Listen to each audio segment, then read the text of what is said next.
Hello, beautiful people of the world, and welcome. You might be wondering what kind of a format this is that you're seeing me in because I've never really done anything like this before. As you know, I have a podcast with Maddie Marie, and it's called Caffeine, Chaos, and a Good Time. And we basically just talk about like anything we want to there. And I had this idea that I wanted sort of a singular podcast that I could have like guests on and talk about things that I do without Maddie, because there are some things that I wanted to talk about on a podcast that I didn't really think that she would care about to talk about, like all of my author stuff and all of my acting stuff, anything that I didn't really think she had any sort of say on, anything that I didn't think she could speak about. I thought, why don't I make like a separate podcast for me, and I can have guests and I can do kind of my own thing. It's sort of like an extra thing. Um, I don't know if this one will be on Spotify. I haven't decided yet. It's not hard for me to get them on there. I just kind of liked it in a way that I could just have it as like a YouTube video sort of deal. I love listening to podcasts. I love doing podcasts, and this is going to be really fun for me, I think. I tried to get a guest on here today. It was just too hard to match up schedulings, and time zones were different, so I couldn't do that, unfortunately. But with that being said, welcome to episode 1 of Creative Growing Pains podcast. And there's not really a theme for this podcast either. It's just sort of everything I love doing. Um, I'll have episodes about my writing mostly, like my author stuff. Might get into like some acting stuff, some art stuff, things like that. Just things that I like doing. It's about the creative growing pains, every struggle that I have with all those things. And yeah, this episode today, this first episode, is about self-publishing. If you know anything about me, which you might not, if you don't, welcome. This is your first time seeing any of my content. I am a self-published 16-year-old author of 4 books, and I get a lot of questions about self-publishing and just like books in general, and I sort of compiled a list of my frequently asked questions, um, and just some questions that I thought could be helpful to explain things. And I thought today I'm going to go through all of them, and I'm going to explain a little bit about my self-publishing process. So let's get right into that. There's no reason to wait. I don't have anybody else speaking to me this time, which isn't a bad thing at all. Also, we'll probably start up the other podcast again in the summertime. Can't promise anything, but I'm hoping. So the first question I have is, what inspired you to write your books, and why did you choose the self-publishing route? So that's kind of 2 different questions. I'm going to start with the first half, which is what inspired you to write your books. And I have 4 books right now. A 5th one is on the way. I'll kind of talk about a brief overview of what inspired me to write all of them. And all of them were kind of different experiences. For Chronicles of Eowyn, I was really young when I wrote that one. I was 12 when I started writing that book. And at the time, I was really into anything that had to do with like elves, forest elves, stuff like that. Really loved that. I think what started me writing the story was I went on Pinterest one day looking for just like aesthetic pictures to put on a mood board because I wanted to write a book and I didn't know what I wanted it to be about. And I saw this image. It was an art, like a painting thing. I don't know. I think it was digital art. I don't know what the artist's name is, but honestly, like, I owe whoever it is so much, because it was this painting of a corpse of a dragon in the bottom of a lake. And I thought it was like the coolest thing I had ever seen. I don't know why it stuck out to me so much, but I pretty much based the entire story around a scene that would pretty much be the same thing. And if you've read that book, you'll know which scene it is. For Fallen Vengeance, I knew I wanted to go sort of a more mature route for this one because Chronicles of Eowyn was pretty, it was like childish because I wrote it as a child, pretty much. I've written all my books as a child, technically. But I had grown in reading styles and everything else. And, the things I had started reading were a lot different. I had started reading a lot of dark fantasy, and I really wanted to try and write it. It was kind of a different path, and it was sort of harder to research. I really loved all of Leigh Bardugo's books when I wrote that book. You can tell there's heavy, heavy inspiration from that. As for the storyline, I think I just sort of, it came to me once I got the aesthetic wise. I think that's kind of, I feel like I get like one idea and I kind of build off of that for everything. The Art of Being a Thespian was written because of a dream, but I didn't really encapsulate the dream the way that I wanted to. And I wish I remembered it still because I could probably write something way better now. So it started out as it was supposed to be that dream, and it ended up being kind of some stories that I have had in real life with theater friends. Yeah, I took a bunch of inspiration from real life, and I put it in there. There are tons of stories that are true. Some of it is not true. I kind of just combined it. I took the stories I wanted and I made it fit into as if it all happened in like the span of a week. And that's kind of how that one ended up being a thing. Orith was hard because after I finished writing The Art of Being a Thespian, I had a really good idea for a book and I had posted about it. And I still think it's a great idea for a book.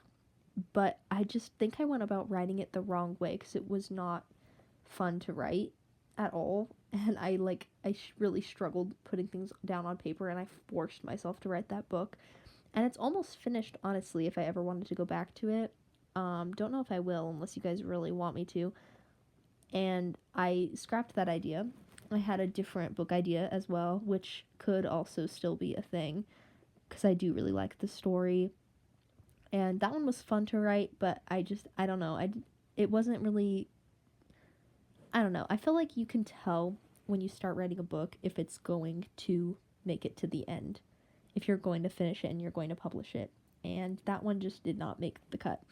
Orith became a thing because I had another dream, and it was another dream about theater kids and theater friends. And it was really strange because we had talked about how the theater at the school that I go to is haunted. And then I had a dream about like these shadowy figures in the corners of the school and like props falling down and things like that, just scary, creepy things. And I was like, I need to write this into a book. So that also has some heavy inspiration from real life as far as characters go. Stellan is based off of one of my very best friends, and he has been given credit for it in the book. Yes, that is amazing. My newest book, I don't want to say where I got the inspiration for it yet until it's further out into the world, because I just sort of teased it the other day, and I don't want to put much out there yet, just in case, which I do think this one will make it to the end, for sure. But I did think that about the one that I had scrapped in the past, so I don't want to put anything too crazy out there yet, or else people will really want it. And I'm really, really terrible at sticking to commitments that I make on my social media. Orith was supposed to be out, I think, April 11th, and honestly, that was not my fault at all. That was publication process fault. I'll probably get to that later because of self-publishing, but I did get it published on April 11th, and they just didn't release it until April 14th, I think, so that's not my fault. So the second part of that question was, why did you choose self-publishing? And the answer honestly is, at first it was because I didn't know how to go about traditionally publishing. I had no clue how it worked, and when I looked up like publishing, it would go to self-publishing because there's not really a way to publish a book without getting an agent first.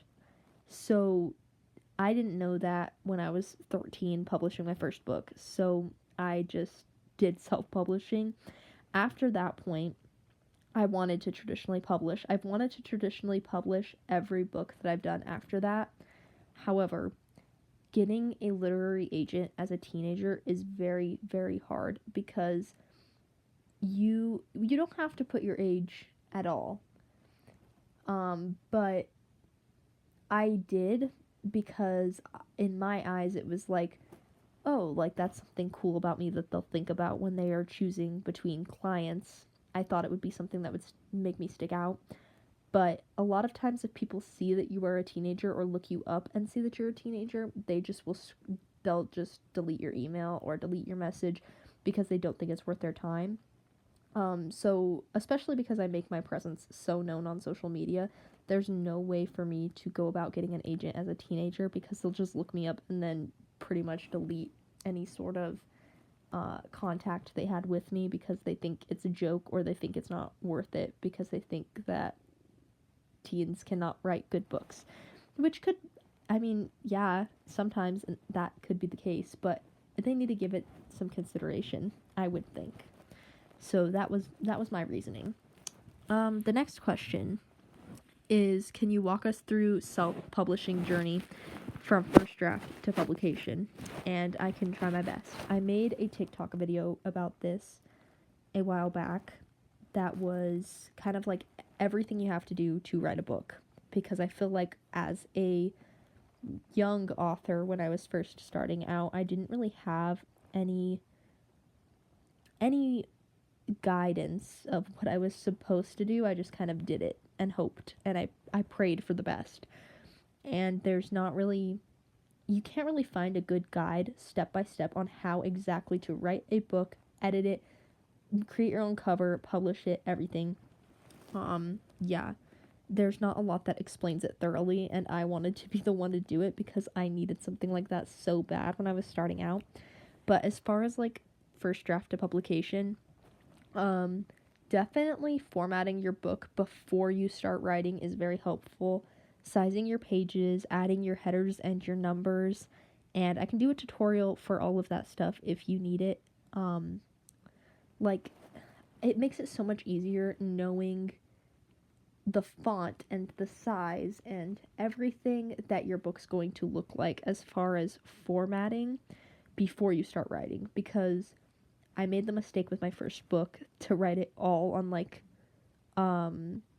printer paper, like printer sized paper in the document, and then have to reformat everything afterwards, and that's just not fun at all. So get it all done before, because especially when you start writing a book, like start the beginning, you are so motivated that it will be fun to format your book, and you're not going to want to do it once you're finished with the story. I like guarantee you're not going to want to do it. So resizing the pages, making the page headers if you want them, which I just recently learned how to do, and putting the page numbers on if you want them, which yeah, all that stuff, do that first. Write your book, make sure you plot it well. The only time I've ever finished a book is if I literally plot every chapter in detail before I start writing. Then you have a step-by-step guideline for yourself when you're writing, and you won't have any plot holes, hopefully, if you did it right, and everything will be great and fine. Once you're done, editing. You can do this a few different ways. The first book I did, I just edited it myself by reading through everything and hoping that I found all of the errors, which is great, except that book was only like maybe close to 200 pages. It could have been about 150.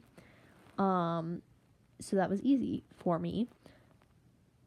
Every book I've written after that has been more than that, more pages. That would take me forever to try to edit all of that. So there are a few other ways. Google Docs, if you're doing it, has a pretty good editing system as far as it'll catch grammar mistakes, and it'll suggest certain ways to redo your sentences if they don't make any sense. It's pretty good with that, but it doesn't catch everything. I don't know how Grammarly is. I know some people use it. I don't. So, yeah. There was a I think during Fall and Vengeance, I used this one writing program that used AI to edit your book, which, it worked and it edited the book, and you could see all of the revisions it made before it made them, just in case you didn't want them. However, I try to not use AI for anything that I do because I don't want to get literally flamed. And I don't know, like, I don't pay editors. You can if you want. I just feel like I could do it myself, so I don't pay editors. But you can do however you want. If an editor is worth your money, do it. Like, you're not going to regret it if that's what you want. For The Art of Being a Thespian, I don't really remember what I used to edit it or how I did it. For Orith, I tried using beta readers, which is you could put like a little Google form on your Instagram and be like, hey, beta reader sign up. You have people sign up, you send them the Google Doc of your book, and then when they're done with it, so they can make comments and revisions while you have the document open. So they have access to the document, they can comment on it, they can tell you any mistakes they see or anything they don't understand, anything that from a reader's perspective would be an issue. And then afterwards you can like send them a copy of your book when it's out. And that's kind of how beta reading works. I think it's really fun. It might not be for everyone. I already published Orith, but I still have beta readers out there. And the reason why I do this is because if I want to publish Orith traditionally, I will need a better revision of my book. But for right now, I published it I published it myself, so I didn't need everything like that. But I'm still currently messaging agents, so we'll see what happens with that. Yeah, that's all for that. Oh wait, to publication. I don't know why I thought I was just going to editing. Okay, so after you edit your book, after you have your final draft, you're going to save it into your computer. And depending on what company you use for publishing, you'll have to see what format they want the document in, because there are a few different ways you can save your document, and you want to make sure you have the right one or else they will not accept it. So the two different websites I've used to self-publish my book are Lulu Press and Amazon Kindle Direct Publishing, AKDP. And I really enjoyed Lulu Press. It was really easy to use. So is AKDP. They're both very great and very user-friendly. The reason I stopped using Lulu Press is because I don't really know what causes it, but they did start charging a lot more money for my books.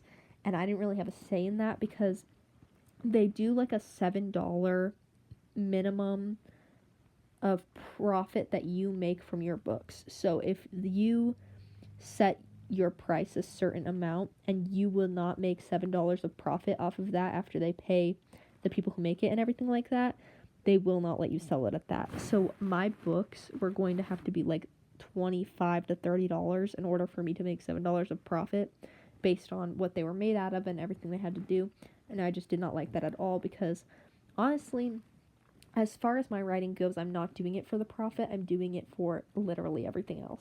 So I moved to Amazon, and I do make pretty much the same amount of profit, but they sell my books for less. So now I think Orith is selling for like $11.50 or something, which is a great price. Like pretty average price of a book. Love that. They're very easy to use. It basically walks you through everything. The hardest, I would think, is the cover. And if you make your own cover, there are certain guidelines you have to use. What I did was I went on Canva. I explained this on the TikTok video I made with more visual representation. But on Canva, there's like a book cover option that lays it out horizontally as if it was the front cover, the spine, and the back cover. You can do that, and then you're going to go to AKDP's cover creator, and you're going to just insert the image on there. and line it up with how the guidelines are on there. And you should have a great cover and it should work. It's just I always forget how to do it when I get there because it normally takes me like a year to write a book. So, yeah, that's why I did it visually on TikTok. After that point, they do everything for you. You just connect like your bank account and then you go and it's fine and everything is great. The next question is I already answered this question kind of. What platforms did you use to publish? I used AKDP and LuluPress. Why did you choose them? They honestly were just the first ones that popped up, and I had seen a lot of people enjoy them. For the first time I published a book when I used LuluPress, I did it because you could connect it to PayPal instead of a bank account, and we weren't too sure how reliable LuluPress was, and it would be a lot better if it was connected to a PayPal account rather than a bank account. For AKDP, it had just been because I was having issues with LuluPress, and I had seen literally everybody else that was self-published use AKDP and enjoy it, so I used it. Also, sorry if my voice sounds weird, I don't really know what's going on. Okay, next. I kind of already went through this also. How did you handle the editing process, and did you hire professional editors or use other methods? I kind of already explained it. No, I did not hire professional editors. I've done them all myself. Tell us about your experience with cover design. Did you create it yourself or work with the designer? Kind of already explained this again. I do create all my covers myself. I used Canva a lot, but you do have to be careful because some of those images are copyrighted, and I don't want y'all getting into legal trouble for creating covers on Canva. You just have to be careful, but you can. I believe in you guys. You guys can do it. You're good. My first book, Chronicles of Eowyn, I was very, very ambitious with that one. I drew it all out. Even the words, I drew them. And at the time, I did not have a very good drawing software. I didn't have Procreate or like an Apple Pencil or anything like that. So I drew that cover on Huion Sketch on my phone with my finger. Fun fact. So if you look at that cover and it looks a little botched, it's because a 13-year-old drew it with her finger on her phone.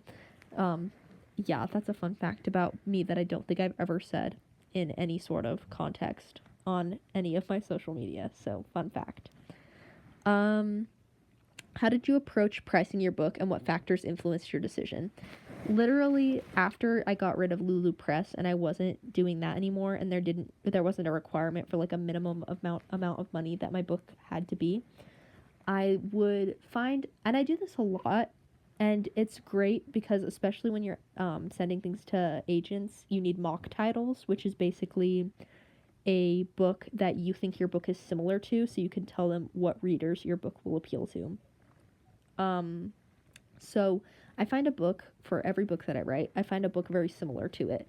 And you'll know which books are similar to your books because normally you get inspiration from certain books. So anything that you think that your book is similar to, you're going to take like a book as your example pretty much. And for pricing, normally I just price my book around the same as the book that I'm thinking of, unless the cover is different, because hardcovers are more expensive than paperbacks and so on and so forth. You know that colored pages are more expensive to print also, so you have to factor all that in as well. But normally I just price it based off of books that I think are similar. What marketing strategies have been most effective for promoting your book? Honestly, I think the most effective was probably Instagram Reels, and it was before I had TikTok. I would post on Reels every day, which I think you could get the same effect from TikTok if you posted every day, but I think by the time I got TikTok, I wasn't posting every day because I was just getting busier. But yeah, social media helps a lot when you don't have any agent or anybody marketing your books for you. something I did the other day that I thought was like kind of funny the way it worked is I had never used Lemonade before, but I had it because it looked interesting and I downloaded it when everybody was talking about it. And I just posted something about my upcoming book of Flesh and Spirit. I posted something about it on Lemonade and just left it because I don't use Lemonade. I just wanted to post something on there for funsies. I had an account. If people can get to your Lemonade account from your TikTok account, and I didn't want there to be nothing if people were pressing on it. So I did it. And I went on there today, and literally that one post on Lemonade, and it's the only post I have, has gotten more recognition than literally any post I've posted anywhere else. So Lemonade works, apparently. And I don't know if I was just lucky or if Lemonade works. So we'll see. And I might try it again. I don't know.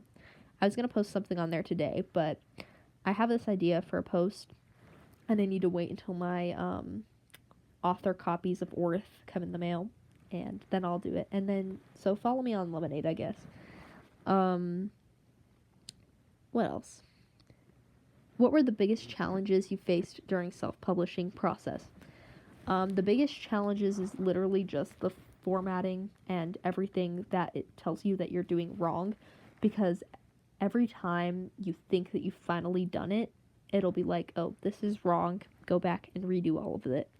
And then in like the preview of when you see what your book's gonna look like laid out perfectly, where you like flip the pages, things like that, you see how it looks, there's always some sort of formatting issue that I have to go through and fix the entire document to fix. And then you have like 7 copies of the same thing in your computer, and it takes up so much space.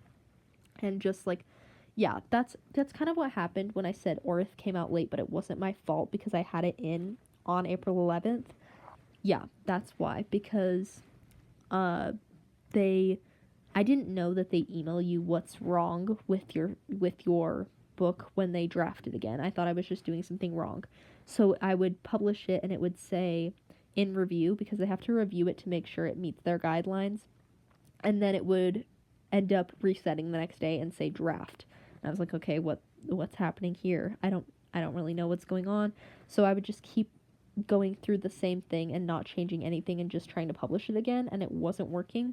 I didn't realize it was emailing me every time telling me that my page numbers did not start on the first page, which was on purpose, but AKDP would not let me publish it unless it started on the first page. So I had to go back, fix all that, which is easy with Google Docs. I don't know how other programs handle page numbers, but Google Docs is pretty good about it. So it ended up being fine. It's published now, but it wasn't on time. So I learned from my mistakes, and if I self-publish again, I'll know what to do. What unexpected costs did you encounter, and what was your total investment? I don't know what my total investment was, because most of the money that I've paid as far as publishing is just to buy copies of my own book. The unexpected costs would be probably when Lulu Press was charging an insane amount of money for my books, because that's not my choice, and then everybody that wanted my book would have to pay an insane amount of money. So that's one thing. I guess just also Lulu Press, kind of an off-topic thing, Lulu Press does not give authors a discount for their books, so I was paying full price for my own books. AKDP does give discounts, but also, like, I feel like I should just have to pay shipping, and I shouldn't have to pay any cost for the book that I created, but, you know, I don't understand the economy, so I could be completely wrong. I should pay something, probably. Okay. How did you build your audience before and after publication? For my first book, I had literally no one that knew it was coming out or knew about it coming out. And I didn't start any of my social media accounts as far as authoring goes until after that book was already published, because I didn't know how books worked, and I didn't realize that I would probably need to advertise my book in one way or another, or else nobody would ever buy it. So I started the social media accounts as a way to just try to get my book out there. after that point, everything went pretty smooth after that, because when you know you're writing a book, you can advertise it as much as you want beforehand, but I did not have that capability when I was writing Chronicles of Awen, so now I do. What distribution channels work the best for your book sales? Amazon, mostly because people just go to Amazon when they are looking for anything to buy. Also, AKDP immediately posts to Amazon, and they don't have as strict of guidelines as pretty much everywhere else. I remember trying to get Fallen Vengeance into Target, and there were a lot of guidelines you had to reach, and you had to write a letter saying why your book was okay to be in Target. And I don't know if mine ever passed. I don't even know if I submitted it in the first place, but yeah. Amazon's definitely the best. It's also normally the first thing that comes up when you search a title of my books. It normally comes up on Amazon first. And it's also the cheapest, so if anybody was wondering. Next. How do you handle the business side of self-publishing, taxes, royalties, accounting? I don't. I don't really know how it works. They take the taxes out. They put the money directly in my bank account. I have no way of knowing what's going in, which is one of the reasons I dislike self-publishing, but we'll figure it out. I have no clue what I've made from my books, nor do I know how much goes in when, or I also don't know how to check it, or if there's a way to check it, my sales and how much I make and things like that. I don't know. I have no clue. I don't really know how it works at all. Honestly, I do what I'm supposed to do. I write the books, I publish the books, and I sit there and I wait until people tell me that they liked my books. And that's all. What tools or software were most helpful during self-publishing journey? Google Docs, definitely. And I know a lot of people don't like writing on Google Docs, and I honestly don't either, but there's literally no other platform that works better than Google Docs for what I use it for. Couldn't find anything that would be better than what I already have. So, Google Docs. Canva, definitely, for creating the covers.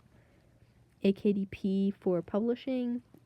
Yes, already kind of went through all of that. Procreate's also good for creating your own little icons or images if Canva doesn't have one that's free and not copyrighted and all that. So, just a little tip. Okay. I don't have too many questions left, but I was hoping to make this podcast up to an hour. So we're going to hope that this can last me that. If you could go back and give yourself one piece of advice before starting, what would it be? Honestly, just that I feel like the biggest piece of motivation, there are a few different things that I could go through. One of the biggest pieces of motivation that I have is that I've done it before. So now, once you write your first book, you can write as many books as you want, because you've done it before and you know how it works. I think, obviously, I didn't have that for my first book. I don't really know what motivated me to finish that one.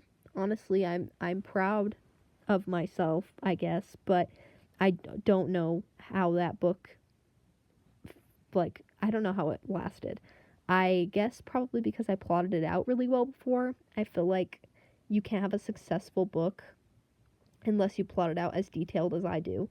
And I split it in, I went through all this in the TikTok video too, but I start a Google Doc that's specifically for plotting my novel. I put the name of it at the top, the name of the novel. I normally figure that out way before I start writing, but some people don't figure out the titles until after, so if you don't have one, just put a filler there for now. I write the brief summary of my book, and when I say brief, it's not really brief. It's like when you look up a detailed summary for a school book report. That's kind of what helps me, is if I write something that detailed. So I do that, and then after that point, I figure out where in that summary there are chapter breakages. So where the chapters are going to be, how many chapters there are going to be, and where they are in that summary. I will then, after that, elaborate more on what happens in the chapter. Kind of more detailed little details that you want to put in to make it seem more realistic and to fill up the space a little bit more so it's not boring. I plotted out very, very detailed. And you have your document for your book. You have a reference sheet to go back to the entire time. You will never get stuck if you plot things out amazingly detailed, amazingly, yeah, like, you might think it's overkill the way that my Google Docs look before I start writing, but I promise it's not. It helps so much. Another piece of motivation that I had when I was first starting to write is I knew that I wanted to be an author, and I knew I wanted to publish the Chronicles of Eowyn. When I don't really know, I always had I knew that it was going to be published for some reason. I don't know why, because I had never finished a book before that point. But when people would call it a story, that motivated me to publish it, so that it wasn't just a story anymore. It's a book now. Yeah. Advice, as far as advice, because that was more not what the question was. Advice. I guess I know that they say not to force yourself to write, but I get stuff done way better when I force myself to write. And obviously, if you're forcing yourself to write the story and you're not enjoying it, then it's the story's fault. It's not your fault. When I was finishing Orth, I had a deadline and I wanted it to be done by April 11th. So I split up my chapters to how many I would have to write per day to get it out by April 11th. And it ended up being a half of a chapter every day at that point. And then I wrote that until it was done and it was edited. I left 2 or 3 days for editing, cover design, publication, things like that. And yeah, I got it done quick. Writing a chapter a day is such an amazing thing to do, because chapters are honestly, if you're locked in and you're not super picky about fixing grammar and editing while going, which I edit while I go a lot, but that's just me. That's my thing. You can get a chapter done in around an hour, maybe 2 hours. And if you're writing one every day, say your book has 30 chapters. If your book has 30 chapters and you're writing one chapter a day, your book is done in a month. Obviously, I've never successfully done that before, but I could if I was really, really trying to. And that's just one way to put it into perspective, that you could write an entire book in a month if you wrote a chapter a day. Even less than that if you have less chapters. Yeah, that's I don't really have any good advice, and I don't know why, because I feel like I should have a lot of it. But that's all for that.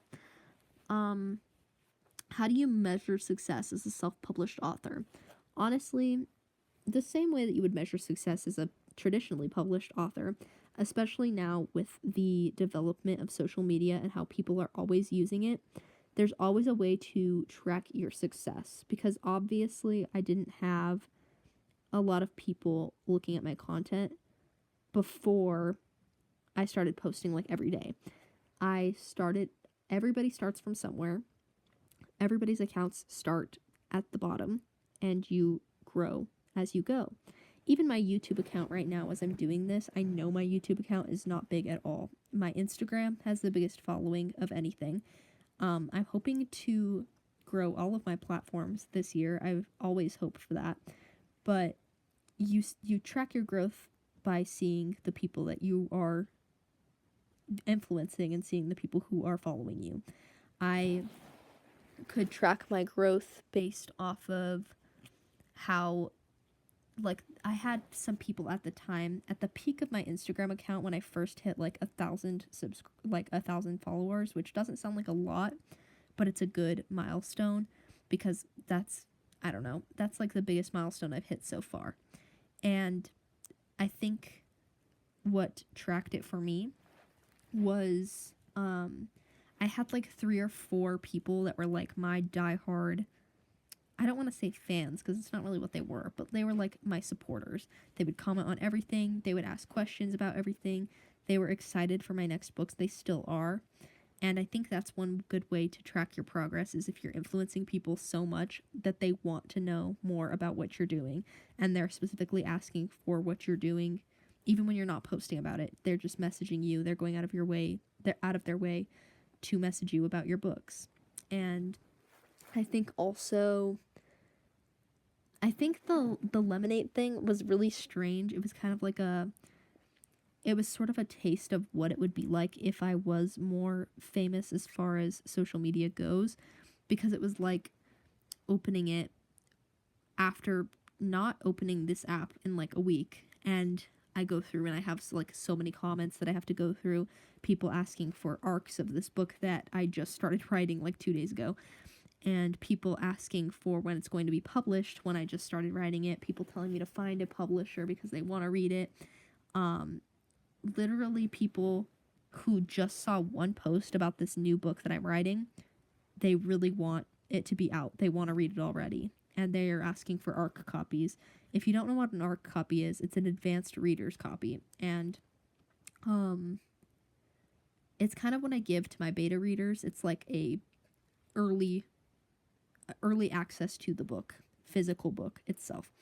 And it was like kind of crazy because I've never had this sort of support on anything that I've ever posted before. And it was one post where nobody even knew who I was, because people on my other platforms already kind of know who I am if they've already followed me, and they should be more excited about like what I post, obviously. But this was cool because it was people that didn't know who I was commenting, wanting the book. They wanted to read it because it sounded interesting, and that's amazing to me. I think it's really cool to see that. It's it helps me finish the book because I know that there are people that do want to read it. It's a lot of pressure because I want it to be good. I want it to be everything that they're hoping for. But yes, it was amazing to see that. I think it's really cool. What's next? What resources, such as books, courses, communities, would you recommend to aspiring self-publishers? Books, there are a lot of good books about writing.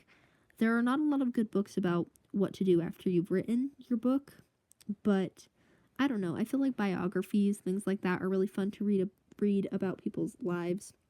If you get like, I think there are a ton of good authors that have like books about writing. If you look for those are pretty good. They don't have anything about publishing though. Courses, not sure. Communities, however, there are a few things I could say. This is kind of a really niche thing, but it did help me a lot when I was first starting out. When I was writing Fallen Vengeance and I wanted to be more in the author community, especially on social media, I had like watched this YouTube video about writing forums. And if you look up writing forums, you'll find it. It's not a super big community, but it's just one big writing forum. And if you don't know what a forum is, it's like kind of how like Reddit or Twitter would work, where somebody posts something and then it becomes a thread. It's like, people comment on it, you see all of it, it's like one big post. The reason why it helped is because there were a ton of self-published authors in there, as well as traditionally published authors. You could ask for advice, you could ask questions, and people would come on and they would respond. It was kind of a small community. You would know a lot of the people on there, and you would see a lot of the same people commenting on your posts and interacting with your posts, but there was still kind of a wide, diverse expanse of people that you could get a ton of different information, because everybody had their own experiences. There were self-published authors, there were traditionally published authors, teen authors, adult authors. There were like a wide age range, like anywhere from 13 to like, I don't know, 80. That's a kind of a stretch, but it was a very big age range, very big skill level range. Very interesting. Next. Are you planning to self-publish your next book, or would you consider traditional publishing? I consider traditionally publishing, pretty much every book I did after Chronicles of Éowyn. I really wanted Orith to be traditionally published, but the reason it couldn't really was because I had already given everybody a date on when it was going to be out, which was my mistake.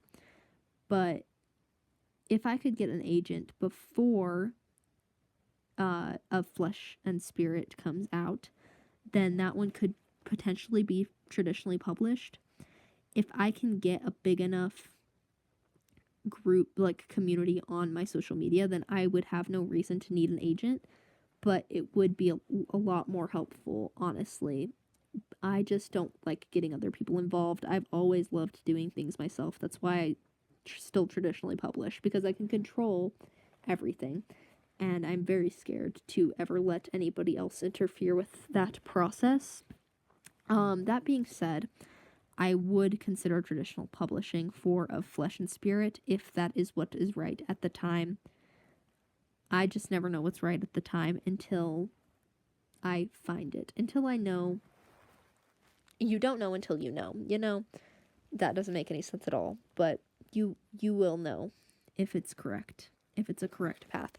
If you are messaging agents and none of them are getting back to you, or all of them say no, and you think traditional publishing is good for you, then do it. But a lot of people don't like doing everything themselves, and agents will take care of a lot of it. So it's whatever you want. So the last question is, how has self-publishing changed your life or career? And honestly, I don't really know what to say to that, because at the time, when I first self-published a book, I was 13 years old. It did nothing to change my life or career, except for the fact that it was kind of a new thing, to where my friends were like, oh, you published a book. Like, that's...